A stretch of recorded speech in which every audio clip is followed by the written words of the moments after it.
सबका से पहिले डियर बोलतानी हैप्पी न्यू ईयर।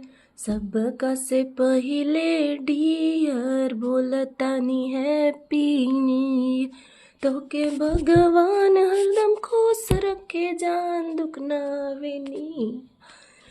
तोके भगवान हरदम खुश रखे जान दुख ना आवे नी। और सबका से पहिले डियर बोलतानी हैप्पी न्यू ईयर।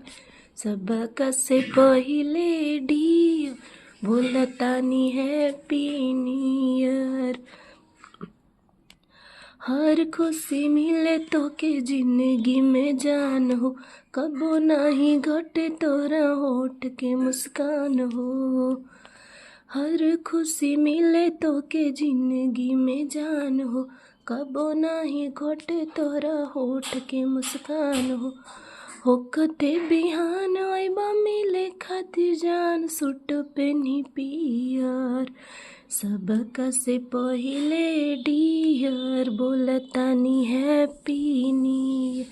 सबका से पहिले डियर बोलतानी हैप्पी न्यू ईयर।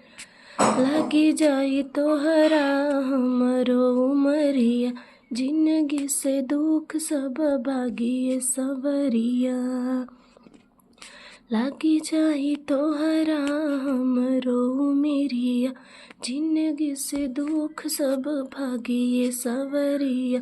आज ना भी पार्टी होई फुल नाइट बाकी चली बियर। आज ना भी पार्टी होई फुल नाइट बाकी चली बियर। सबका से पहिले डियर बोलतानी हैप्पी न्यू ईयर। सबका से पहिले डियर बोलतानी हैप्पी न्यू ईयर।